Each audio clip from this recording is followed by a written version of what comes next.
तो आसमान में बादल थे कि नहीं थे, नहीं साहब, अब तो रोबोट की तरह चले आए। अगर रोबोट की तरह चल रहे हैं तो फिर अवलोकन शून्य है, अवलोकन कुछ भी नहीं है। बच्चे को तो तब बताया जाएगा जब अवलोकन हम स्वयं करेंगे। उदाहरण के लिए ऐसे ही बता रहा हूँ, मतलब इसमें अपने बारे में हाईलाइट करने वाली बात नहीं है, कुछ भी वैसे भी नहीं है। मैं रामनगर में था और वहाँ DS नेगी जी का स्कूल है, राइजिंग स्टार या, तो उसके बच्चों को मैं मिलने के लिए जा रहा था, कहानियाँ सुनानी थी। जब मैं निकला तो मैंने देखा कि रास्ते में जो है एक चिड़िया बगल से निकली, बोलती हुई T T T T T T T T T T T T T T T. मैंने देखा एक टिटहरी चली जा रही थी। बस मुझे बड़ा अच्छा लगा, मैंने कहा बच्चों को बता सकता हूँ। मैं वहाँ गया और मैंने बच्चों से कहा कि देखो मैं तुम्हारे पास आ रहा था, लेकिन तुमसे पहले तो मुझे एक टिटहरी मिल गई और मैं ऐसे बोल रही थी, पता है तुम्हें मालूम है कि जब वो अंडे देती है तो उसके पास तो कोई घोंसला पेड़ में कहीं तो देती नहीं है, नीचे रेत में देती है, मिट्टी में देती है और उसी को ढक देती है।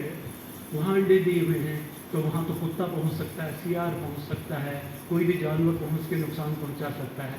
तो फिर तो जानते हो दोस्तों, वो आसपास ही रहती है, नज़र रखती है कि कहाँ मैंने अंडे दिए हैं, और वहाँ से देखती रहती है। उसने देखा कि एक सियार आ रहा है और प्रकृति ने उसको क्या सिखाया है, देखिए। सियार जो ही करीब आया तो उसने अचानक वो भद से नीचे गिरी और लंगड़ा कर चलने लगी, पैर उसका टूटा हुआ है, जैसे घायल है, थोड़ा थोड़ा ऐसे जंप करके चलने लगी। सियार ने कहा लो शिकार तो हाथ ही आ गया, ये तो मुंह पर ही मिल गया सारा। सियार उसका पीछा करने लगा और वो और लंगड़ाते हुए चलने लगी, इतनी दूरी बना के अपना सुरक्षा के हिसाब से, और लगातार आगे बढ़ती रही। और आगे बढ़ते बढ़ते बढ़ते जब काफ़ी दूर आ गई तो उसके बाद वो उड़ गई। ये अवलोकन से ही लोगों ने पता लगाया कि उस चिड़िया को ये सहज बुद्धि प्रकृति ने दी है, प्रकृति ने ही उसे बताया है तुम्हें ये करना है। जब आप सुनते हैं कि कौवे के घोंसले में कोयल ने अंडे दे दिए, तब भी ऐसे ही होता है। हमारी बालकनी और हमारे किचन के ठीक सामने एक कुसुम का विशाल पेड़ है, उसमें घोंसला बनाने से लेकर के अंडे देने और कोयल का बच्चा बड़ा होने तक का पूरी प्रोसेस हमने देखी है और फोटो भी लिए कि कैसे किस तरह से पहले कोयल दंपति जो है कौवों को परेशान करता है, कौवा गुस्से में आकर के मेल कोयल के पीछे भागता है और इशारा कर देता है कि जाके अंडे दे दो, ये मेरे पीछे भाग रहेगी। वो अंडे दे देती है और लौट के आते हैं, उसको पता नहीं होता। हालांकि कौवे 10 तक गिनती गिन सकते हैं, लेकिन वो कुछ अंडे गिरा भी देते हैं, पता नहीं किस मोह में, उनको नहीं पता लगता है। तो ये भी सब इसी में पता लगा। कुछ लोगों को ताजुब हुआ कि इसमें तो ये काला कोलतार जैसा कुछ पड़ा हुआ है जिससे बहुत ही दुर्गंध आती है कौवे के घोंसले में। पता लगा कि वो बैक्टीरिया और इन सब से बचाती है, वो एंटीबायोटिक टाइप की चीज़ है, वो भी पता लग गया उसमें। अब ये चीज़ें बता रहे हैं मुझे। एक बार जगाती इंटरनेशनल स्कूल है, कौन सा है वहाँ पर, तो मुझे भुआली से नीचे निगलाट से एक रात को एक बच्चे का फ़ोन आया, अंकल कौवा कोयल के घोंसले में अंडा देता है या कोयल कौवे के घोंसले में, मुझे कंफ्यूजन हो रहा है, आप बता दीजिए। आप नैनीताल आए थे तो मैंने सुना था, मुझे इतनी खुशी हुई। बच्चा प्राइमरी लेवल पर पढ़ने वाला, उसको मैंने समझाया पूरा, बेटे ऐसे ऐसे है सब कुछ। मेरे ख्याल से वो कभी नहीं भूलेगा। मैंने अवलोकन किया है, मैंने देखा है, मैंने उस आधार पर बताया, वो किताबों में है, वो याद रखेगा उसको। दूसरा, मैं खुद, मेरा गांव, मेरे चारों तरफ जंगल, हजारों चिड़ियाएँ, रंग बिरंगी तितलियाँ उड़ती थी, जंगलों में सारे बाघ और हिरन और जो है बने पशु थे जितने तरह के होते थे। सिया शाम ढलती थी, शाम होते होते अंधेरा होने लगता था तो एक जगह से आवाज़ आती थी, हुआ हुआ हुआ हुआ हुआ हुआ, वो दूसरी ओर हुआ हुआ हुआ हुआ हुआ हुआ हुआ हुआ हुआ हुआ हुआ, 10-15 शियार बोलने लगते थे और सारा गुलजार हो जाता था गांव पूरा, इतने शियार हो करते थे। ये दुर्भाग्य है कि आज एक भी शियार गांव में नहीं है।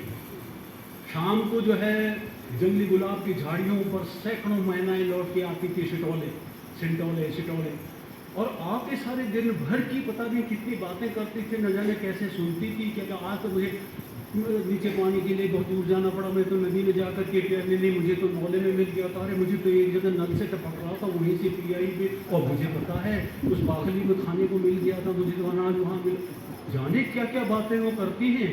उसके बाद सो जाती हैं, सुबह तो फिर वो अपनी ज़िंदगी की उड़ान भरती है चारों ओर। वो मैंने देखा, वो आज भी मेरे दिमाग में गूंजती रहती हैं।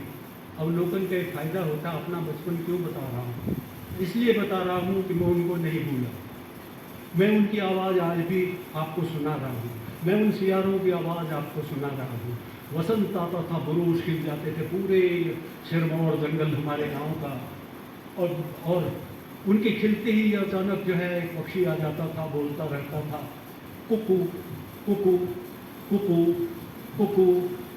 माँ कहती थी कपुआ है, कुकू चिड़िया, हमें पता नहीं, तो बचपन में ये पता लग गया। तो कुकू तो भूल ही नहीं सकते, किताबों में तो बर्ड जो है बर्ड्स के बारे में बाद में पढ़ा, लेकिन कुकू और कपुआ को उसको तो मैं पहले ही समझ गया था। उसके बाद जो है कुछ दिनों के बाद काफल पक जाते थे, काफल पाक हो, काफल पाक हो, काफल पाक हो, काफल पाक हो। वो एक चिड़िया और चली आ रही, माँ ये कौन सा है, ये काफल पक को है ना, कह रहा है काफल पक गए हैं सारे, माँ ऐसे बताती थी। जब शरद ऋतु आती थी, जाड़े आने लगते थे, और उस गुनगुने मौसम में जब हम अपनी गाय बच्चियों के साथ माल भागर की ओर माइग्रेशन करने वाले होते थे, तो तब जो है हिमालय की ओर से तमाम सैकड़ों चिड़ियाओं के झुंड आते थे। मलिया आ जाते थे, हमारे गेहूं के खेतों में उतरते थे और वहाँ खाते थे। मैं पूछता था, माँ ये कहाँ से आती, क्यों आती है? बेटा ये हिमालय से आती है, वहाँ बहुत ठंडा होने लग गया है, तो घाम तापने के लिए चली आई है।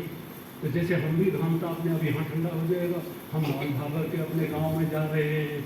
तो अब वो बर्ड का जब आगे चल के बर्ड माइग्रेशन पड़ा, पता लगा मलिया जो है वो स्नो पिजन्स हैं, और माँ की कही हुई वही कहानी मेरे, वो जो अवलोकन किया था, देखा था, सारा वही किताब में तब्दील हो गया, ट्रांसलेट हो करके वहाँ नॉलेज के रूप में आ गया वो सारा। तो वो बच्चा जो बचपन में है, जो चीज़ों को देख रहा है, जानने की जिज्ञासा है, जाने कितने सवाल आपसे पूछना चाहता है, और कक्षा में आप प्रवेश करते हैं या करती हैं, और अचानक चेहरा आपका पत्थर हुआ है, और अचानक हिल क्यों रहा है, वहाँ खड़े हो, तुम क्या कर रहे हो यहाँ पर, बातें कर रहे हो एक दूसरे से, तुम बाहर निकल जाओ। क्या ऐसा व्यवहार आपका है? कौन बच्चा पूछेगा उसके पास सवाल? कोई बच्चा नहीं पूछेगा। और दुर्भाग्य ये है या विडंबना ये है कि ऐसे शिक्षकों को ऐसे बच्चे बहुत पसंद आते हैं जो सवाल नहीं पूछते। वो सवाल नहीं पूछेंगे, ऐसे चुप्पे बच्चे उनको पसंद हैं, और वो अपने वही पुराने नोट्स और वही रटन विद्या उनको रटा देंगे। अगर कॉमा फुल स्टॉप भी वही लगाया हुआ बच्चे ने, तो उसको पूरे नंबर भी दे देंगे। 100 में से 90-80 आएंगे, आज के हिसाब से बोल रहा हूँ। हमारे ज़माने में तो 60 आने पर फर्स्ट क्लास हो जाती थी। तो सवाल ये है कि वो बच्चे पूछे किससे थे? वो तो अपने मन में जाने कितने सवाल लेके आए हैं। तो मैं जो है, मैंने सोचा कि समय हो गया है करके पर्ची आ रही है, तो मैं गोपेश्वर में था, तो वहाँ मैं बच्चों से बातें कर रहा था, उत्तरकाशी के वहाँ बातें कर रहा था। तो वो बच्चे कई जगह मेरा मोबाइल नंबर ले लेते थे, व्हाट्सएप नंबर, और उसके बाद जो उनके सिलसिला शुरू हुआ सवाल पूछने का, उसमें से तमाम सवालों के जवाब मैं देता रहता हूँ। इसमें बाल प्रहरी में उन्हें यूरोलॉजी वाले में, वहाँ से नवनी करके एक बच्ची थी, अब शायद वो ग्रेजुएशन में चली गई होगी। जब वो वहाँ पढ़ रही थी तो उसका सवाल आया गाय काली भूरी या सफेदी क्यों होती है? काली काली भूरी या लाल ही क्यों होती हैं? वे नीली या हरी क्यों नहीं होती? अब या तो क्लास से बाहर निकाल दीजिए, कान उमेड़ दीजिए, एक तरीका ये है, चुप करा दीजिए, आगे सवाल नहीं पूछोगे आप देख सकेंगे। दूसरा यह है कि आप खुद चक्कर में पड़ गए कि बेटे कल बताऊंगा, और आपने सारा नेट ढूंढ डाला, किताबें ढूंढ डाली, पूरा सब पता करके जेनेटिक्स पढ़ डाली, क्या जीन्स का कमाल कहाँ क्या कैसे करके, और अगले दिन आप उसको प्यार से समझा रहे हैं, वो बच्चा कितना खुश होगा, वो फिर सवाल लाएगा आपके पास। वहीं से एक बच्चे ने उत्तरकाशी से उसने सवाल भेजा, हमारे घर में हमारे डॉगी ने 5-6 पिल्ले दिए हुए हैं, उनकी आंखें बंद थी, वो इधर उधर भटक रहे थे। कल मैंने देखा कि वो आंखें खोल के चल रहे हैं, उनकी आंख में लेंस कौन फिट कर गया? क्योंकि दादाजी के आंख में कैटरेक्ट का ऑपरेशन हुआ होगा, तो उनको लगा कि यहाँ लेंस फिट होता है। अब ये सही मौका है जब आप आंख के बारे में बता सकते हैं, बेटे ये तो कैमरे की तरह है, अगर कैमरे से आप देख रहे हैं, फोटो खींच रहे हैं, तो हमारे दिमाग भी तो ऐसे ही जो है वो फोटो खींचता है। आप पूरी आंख के बारे में समझा सकते हैं। मैं सियारों की आवाज़ें सुना रहा था, मैं कुक्कू की आवाज़ सुना रहा था, किस लिए? क्योंकि वो श्रवणेंद्रिय की, मेरे कानों की, जिसके माध्यम से भी हम ग्रहण कर रहे हैं, अवलोकन कर रहे हैं, ये कानों से किया हुआ अवलोकन है। मैं चूक खा रहा हूँ और खट्टा बुरी तरह से मेरी जीभ का जो है स्वादेंद्रिय का अवलोकन है। मेरे जो है जो कुछ आंखों ने देखा, कानों ने सुना, मेरे हाथ से एकदम गिच करके कुछ निकला, मुझे लगा सांप बगल से निकल गया, मेरी चमड़ी ने मुझे बता दिया। ये सारे अवलोकन से मेरे पास आया।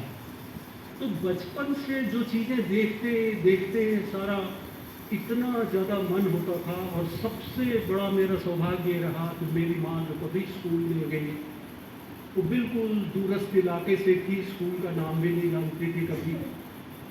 उसके पास हर चीज़ का जवाब था, वो हर सवाल का जवाब दे देती थी। उसके पास अनुभव था, उसने प्रकृति की किताब पढ़ी हुई थी, और प्रकृति की किताब पढ़ते हुए उसके पास जो अनुभव जमा हुए थे, उन अनुभवों को मुझे सुनाती थी। मैंने तो किताबें पढ़ी, बाद